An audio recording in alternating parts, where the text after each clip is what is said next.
Assalamualaikum warahmatullahi wabarakatuh.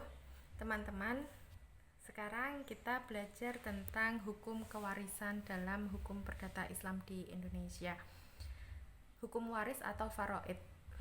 Ini adalah materi yang ke-14. Bagaimana penjelasannya?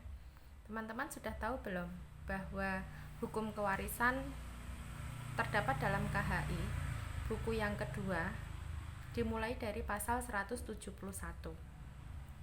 Kita baca sebentar bahwa di pasal 171 dikatakan bahwa hukum kewarisan adalah hukum yang mengatur tentang pemindahan harta pemilikan harta peninggalan atau tirkah pewaris, menentukan siapa-siapa yang berhak menjadi ahli waris dan berapa bagiannya masing-masing. Jadi ada tinggalan atau tirkah, kemudian ahli warisnya siapa, kemudian berapa bagian masing-masing. Itu adalah hukum kewarisan. Kemudian pewaris adalah orang yang pada saat meninggalnya atau yang dinyatakan meninggal berdasarkan putusan pengadilan adalah beragama Islam, meninggalkan ahli waris dan harta peninggalan. Kemudian yang C, ahli waris adalah orang yang pada saat meninggal dunia mempunyai hubungan darah atau hubungan perkawinan dengan pewaris, beragama Islam dan tidak terhalang karena hukum untuk menjadi ahli waris. Kemudian yang D, tentang harta peninggalan adalah harta yang ditinggalkan oleh pewaris, baik yang berupa harta benda yang menjadi miliknya maupun hak-haknya. Kemudian yang E, tentang harta waris adalah harta bawaan ditambah bagian dari harta bersama setelah digunakan untuk keperluan pewaris selama sakit sampai meninggalnya, biaya pengurusan jenazah atau tajhiz, kemudian pembayaran hutang dan pemberian untuk kerabat. Baik, ini adalah tentang hukum kewarisan yang terdapat dalam KHI buku kedua dimulai dari pasal 171.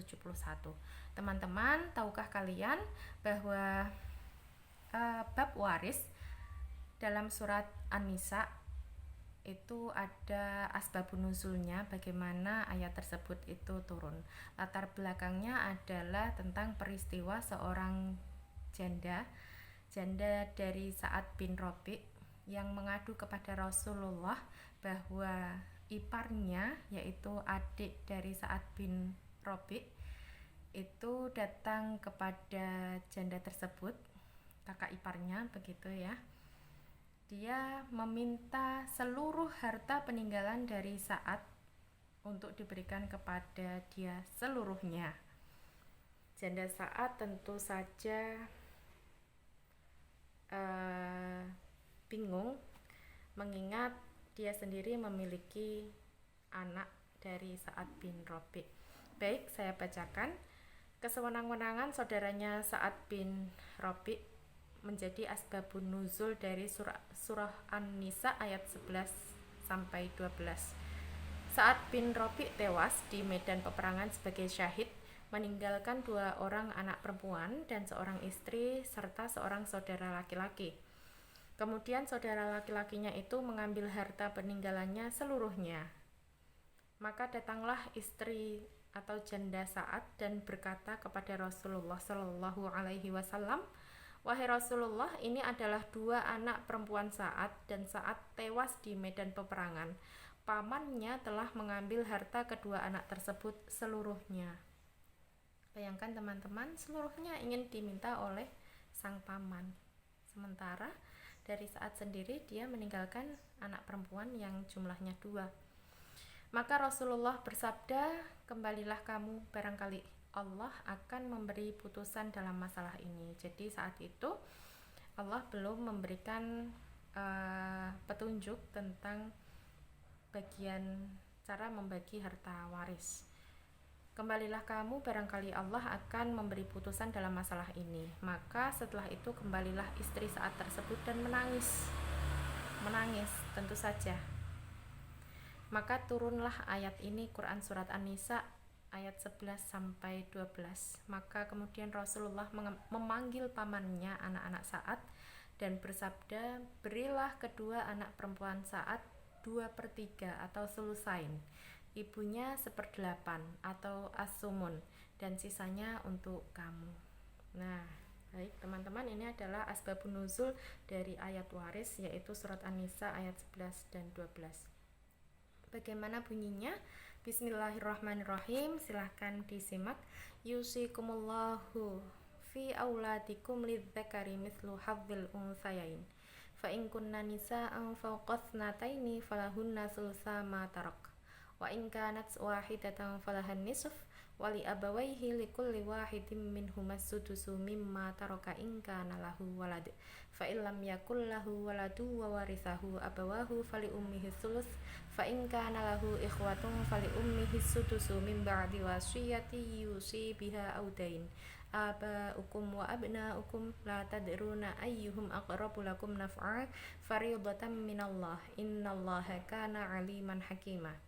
Walakum nisfu ma taraka azwajukum illam yakul lahunna walad fa in kana lahunna waladun falakumur rubu'u mimma tarakna min ba'di wasiyati yusina biha audain walahunna rubu'u mimma taraktum illam yakul lakum walad fa in kana lakum waladun falahunna thumunu mimma taraktum min ba'di wasiyatin tusuna biha audain wa in kana rajulun yurasu kalalatan aw imra'atu walahu akhun aw ukhtun falikulli wahidin minhumas sudus fa in kanu aktsara min dzalika fahum syuraka'u fis sulusi min ba'di wasiyati yusa biha aw dainin ghairu mudhar wasiyatan minallah wallahu alimun halim. Shadaqallahul azim. Ayat ini merupakan awal penentuan bagian warisan dalam Islam. Kalian sudah hafal semuanya?